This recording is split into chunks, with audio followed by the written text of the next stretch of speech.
जय हिंद दोस्तों, संडे के स्पेशल कैप्सूल में आपका स्वागत है। और मैंने सोचा कि स्मार्ट बोर्ड पे आपको कुछ बातें बताऊं। बहुत गड़बड़ हो रही है यूरोप में, बहुत गड़बड़ हो रही है। लोग जो रोज के रोज बात करते हैं ना टेलीविजन पे, third world war, third world, अब मुझे नहीं पता यार थर्ड वर्ल्ड वॉर हो रहा है कि नहीं हो रहा, लेकिन यह बात बड़ी सीरियस है। और अब देशों को एक्चुअली पहले जिसको कहते हैं ना कि थोड़ा सा दूर से हवा सी आ रही है युद्ध की, अब युद्ध उनकी चौखट पे आ गया है और यूरोप का गला सूख गया है।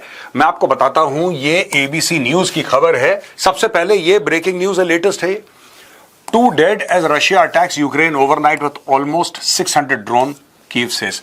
अच्छा, जब से ये ऑपरेशन स्पाइडर वेब करा यूक्रेन ने, और यूक्रेन ने बोला यार बड़ा मजा आ गया, ठीक है, फिर यूक्रेन ने एक और अटैक करा 2 दिन पहले, फिर बोला बड़ा मजा आ गया। अब मजा तो यूक्रेन को आ गया, लेकिन अब रूस को मजा आ रहा है। और हर रोज रूस जो है दोस्तों, वो जो ड्रोन भेज रहा है ना, ऐसा नहीं कि 20-50 भेजे, कई सौ की मात्रा में, 600, 700, 800, 300, 400, 500 ऐसे, जिसको कहते हैं कि मात्राओं में रशिया ड्रोन से अटैक कर रहा है यूक्रेन पे, खासतौर से कीव पे। इसके अलावा बैलिस्टिक मिसाइल, क्रूज मिसाइल, सब एक साथ झोंक रहा है। दोस्तों, इसमें सबसे बड़ा फर्क पता है क्या है रूस और यूक्रेन के बीच में? रूस ये सारी की सारी चीजें बनाता खुद है, यूक्रेन को बाहर से मांगना पड़ता है। चाहे फंड्स हो, चाहे इक्विपमेंट हो, यूक्रेन बहुत कम बनाता है। अब ये देखिए, hundreds of Russian attack drones and more than 2 dozen cruise missiles targeted Ukraine overnight, killing at least 2 people.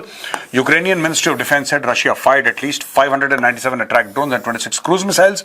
Overnight, the military said in a post on Telegram messaging app, this war can only be stopped through strength. ये सबसे बड़ी problem है Zelensky की, सबसे बड़ी problem है। देखिए dialogue बाजी, देखिए भाई की, this war can only be stopped through strength. ये लड़ाई सिर्फ बल से, बल तो है ही नहीं इसके ऊपर, ये तो प्रॉक्सी है। अमेरिका अगर इसको हथियार देना बंद कर दे, यूरोप इसको हथियार देना बंद कर दे, जो कि हो रहा है धीरे धीरे हो रहा है, क्योंकि लोगों को पता है कि पुतिन रुकने वाला नहीं है। कोई ऐसा लीवर नहीं है इनके पास जो ये दबाएंगे और पुतिन चीखेगा। आज की तारीख में ट्रंप कह रहा है कि जो रूस से तेल खरीदेगा उसके ऊपर हम 500% टैरिफ लगा देंगे, 500%। मुझे लगता है कि ट्रंप ने टैरिफ का पावर ठीक से एस्टिमेट नहीं करा, उसने कहीं ना कहीं ओवर एस्टिमेट कर लिया। उसको लगा कि ये टैरिफ है, राइट, ये जो टैरिफ है, और पूरी दुनिया ऐसे परिक्रमा करती है, ये ट्रंप को लगता है। ऐसा नहीं है, टैरिफ बहुत इंपॉर्टेंट है, इसमें कोई डाउट नहीं है। ग्लोबल ट्रेड खराब हो सकता है अगर टैरिफ ऊपर नीचे हो जाए, ये भी बात सच है। लेकिन टैरिफ सब कुछ नहीं है। आप दोस्तों को, दुश्मनों को, पूरी दुनिया को एक लाइन में लगा के बुली नहीं कर सकते कि मैं टैरिफ 500% कर दूंगा, 300% कर दूंगा। अब लोग ये कहने लगे कि पागल आदमी, आज 500 बोल रहा, कर फिर 300 पे आ जाएगा, फिर 25 पे आ जाएगा, इसका कुछ नहीं पता। रशिया's overnight attacks have escalated in recent weeks. Anyway, दोस्तों, ये आप देख रहे हैं पूरा का पूरा, ये देखिए कुछ पिक्चर्स हैं। अब आप बोलेंगे साहब इतना मारा, इतने मिसाइल मारे, और कह रहे हैं मरे सिर्फ 2 लोग मारे गए। ये बात ठीक है, लेकिन इंफ्रास्ट्रक्चर को देखिए क्या कर दिया यूक्रेन को। हर जगह आग लगी है, सारी बिल्डिंगें टूटी हैं, बर्बाद कर दिया पूरे यूक्रेन को पुतिन ने बम मार मार के। और ये दोस्तों एक बहुत बड़ा यहां पे गेम चल रहा है। गेम समझने के लिए हिंदुस्तान टाइम्स का ये आर्टिकल है, Poland threatens to shut key NATO arms route to Ukraine. अब देखिए ना, पोलैंड जो, मैं आपको अगली जो स्लाइड है उसमें मैप है, मैप में आपको आराम से समझ में आ जाएगा। ये जो पोलैंड है ना, ये पोलैंड पड़ता है बिल्कुल, रूस और पोलैंड का बॉर्डर ऐसे मिला हुआ है, बिल्कुल ऐसे मिला हुआ है दोस्तों, राइट। और पोलैंड के अंदर एक हवाई अड्डा इस्तेमाल करता है नेटो, जिससे वो सामान पहुंचाता है यूक्रेन को। आज की तारीख में पोलैंड जो है अपने खुद के दोस्तों को, नेटो को, यह बता रहा है कि बॉस हमारा ये हवाई अड्डा बंद करो यूज करना, ये बंद करो, क्योंकि पुतिन को ये पता है कि यहां से हथियार जा रहे हैं यूक्रेन को, कल हमारे ऊपर पुतिन बम मारेगा, बगल में ही है ये। मैं आपको बताऊंगा, मैप पे समझाऊंगा। लेकिन Polish president Andrzej Duda accused Kyiv and NATO of acting as a Polish infrastructure were their own. अब ये जो बंदा है, ये पोलैंड का प्रेसिडेंट है, आंद्रेज डूडा, ये कह रहा है कि यार तुम्हारा है ये, अपने नेटो के साथियों को बोल रहा है ये जो एयर स्ट्रिप है पोलैंड के अंदर, ये तुम्हारी है। कीव को बोलता है तुम्हारी एयर स्ट्रिप है, तुम तो ऐसे यूज कर रहे हो जैसे तुम्हारी, अब इसको यूज मत करो। Polish President Andrzej Duda has warned that Poland may shut down its critical logistics hub for NATO military aid to Ukraine, expressing frustration over being excluded from key decisions on operations passing through Polish territory। यानी कि इनको बता नहीं रहे, NATO जो है Poland का infrastructure use कर रही है, पोलैंड की सड़कें यूज कर रही है, पोलैंड का एयर स्पेस यूज कर रही है, ठीक है, लेकिन पोलैंड को की डिसीजंस में फैक्टर इन नहीं कर रही। अब वो कह रहा है कि यार देखो तुम क्या करना चाहते हो, तुम तो हमें बताते नहीं। हमने बोला तुम दोस्त हो, तुम नेटो के मेंबर हो, कोई बात नहीं, थोड़ी सी यूक्रेन की मदद हो जाएगी, हमें कोई दिक्कत नहीं है, ठीक है। लेकिन एक बात तो तुम्हें समझनी पड़ेगी, जब पुतिन को गुस्सा आएगा तो पुतिन सबसे पहला बम पोलैंड के अंदर मारेगा, क्योंकि पोलैंड बगल में है।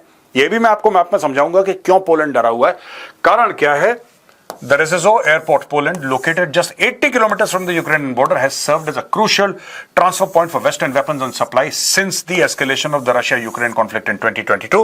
Between 80% to 90% of NATO and partner supplied equipment, including arms, ammunition, and military vehicles, has been routed through the facility. यानी कि जो Rzeszów airport है, I'm sorry, my pronunciation could be wrong.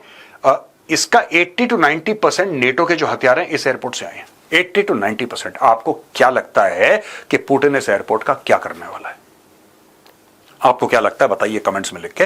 Putin को पता है कि उसके फौजियों को मारने का सामान, उसके देश पे हमले का हर सामान इस एयरपोर्ट से आ रहा है, और ये 80 किलोमीटर दूर है रूस से। आपको क्या लगता है वो क्या करेगा?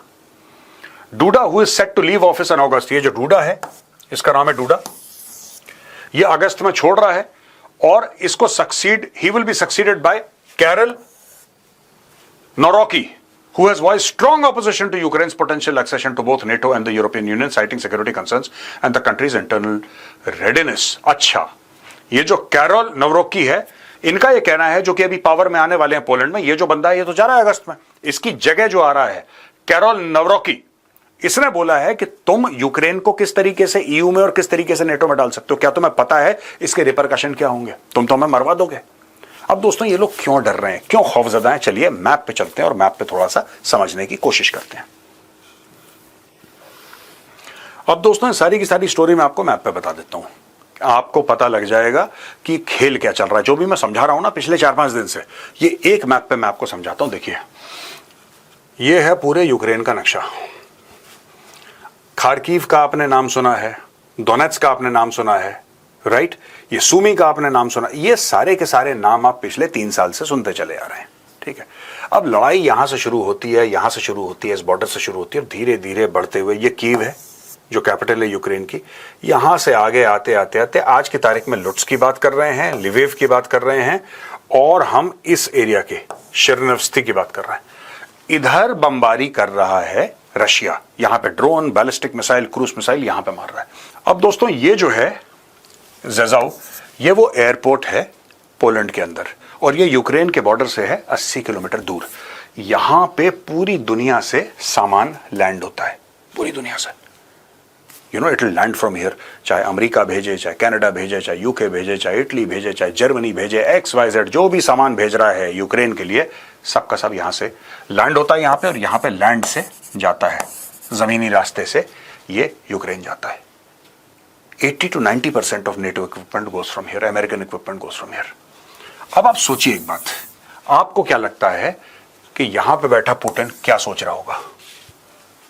वो चाहता नहीं है कि इसके साथ एस्केलेट हो, वो चाहता नहीं है यहां पे फसाद किसी प्रकार का हो, लेकिन जिस दिन इसका दिमाग सनका, यहां पे एक मिसाइल मारी, थैंक यू हो गया इसका।